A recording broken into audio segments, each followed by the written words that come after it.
This video is brought to you by ProVideoSchool.com. Sign up for live online training and view other free tutorials at ProVideoSchool.com. Hi, this is Paul Eskindone from ProVideoSchool.com, and today I'm going to bring you a short tutorial on storyboard editing in Final Cut Pro. Now, storyboard editing is actually a feature of Final Cut Pro that I didn't discover till years into using the program, and it's not something that I use very often, but it's a pretty cool feature that I thought I would expose to you, and you might have a use for it if you've never heard of this before. So, this is going to be a pretty short tutorial. With Final Cut Pro open, you'll see our regular, browser viewer canvas timeline window here. And in the browser up here, this is generally the way that you're going to be viewing the browser, as a list with columns to the right. Now, for storyboard editing to work, you need to change your view. And I'm going to go into the large icon view by right-clicking in an empty area of the browser, and then going down to View as Large Icons. Now I'm going to open this browser a little bit larger so we can actually see what we're doing here. And now instead of a list of the items, we actually can see a little thumbnail with the name and the duration of the item as well.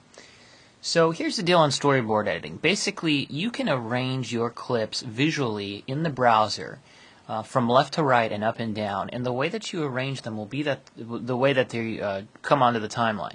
So if you're trying to put a really quick rough cut together with some footage that you shot, and you only have a couple minutes to do it, and you don't mind that the clips are going to be, pretty long and might not exactly be what you want them to be, you can use this method to really quickly get the clips onto the timeline, as long as that thumbnail, is visually descriptive enough of the clip to kind of show you what's going on in the clip, and just depending on what you're shooting or how you log, that very well may be the case.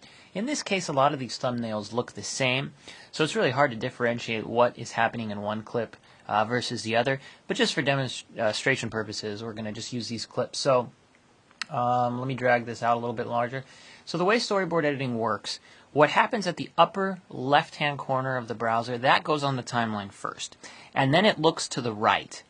Whatever clip is to the right is going to go next, and it also looks up and down. So if you have a hierarchy of clips with different rows of clips, it's going to look left, right, and up and down. So hopefully that's not too confusing. I'm just going to show you this in practice. I'm going to move these clips down here just to get them out of the way for the moment. And I'm going to decide that this clip right here needs to be the first clip that happens on the timeline. So I'm going to just drag it up to the upper left-hand corner of the screen. And the second clip that I want to come down onto the timeline is going to be this one right here. So what I'm going to do is I'm going to align this to the right of the first clip and then just down a little bit. So that way we have a hierarchy coming from the upper left clip, and then it's looking down and to the right. So this is going to go on the timeline second, just like how you see visually here. And now I'm going to start arranging clips in the same manner until I reach, let's just say, the fifth clip. Now we could keep doing this in one single row all the way across screen, but just depending on your how many clips you have in your screen real estate, that might not be feasible. So what you want to do for the sixth clip is decide which clip it's going to be. Let's pick this one right here, and you want to start a new row, and you want to start it underneath the previous fifth clip, which is right here. So I don't want to put this one right here. This can confuse Final Cut. I might not get the results that I'm looking for. So let's put this one right here, and then let's start another row of clips. And for whatever reason, let's just do 3 clips on that row, and then let's start another row of clips. And there we go. And this over here is a sequence that we don't even want to include in there. So just looking at the browser now, this is going to be the first clip, second, third, fourth, fifth, 6th, 7th, 8th, 9th, 10th, 11th. And we've quickly made, now without having to go in the timeline yet, we've quickly made a storyboard, and we can refine our edits in the timeline instead of having to refine our edits in the viewer straight from the browser.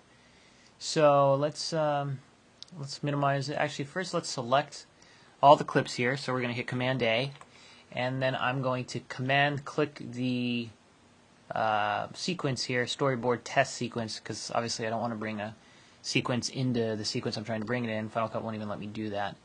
So I have everything selected now, and I can close this window down, move this window down. And now when I drag all these clips down, you're going to see that it's going to happen in the exact order that I thought they were going to happen in via how I arranged the browser. So let's bring those down. And now we have the clips in order, and that's storyboard editing. It's pretty cool little feature. I don't use it much, but it's something to know about. This video is brought to you by ProVideoSchool.com. Sign up for live online training and view other free tutorials at ProVideoSchool.com.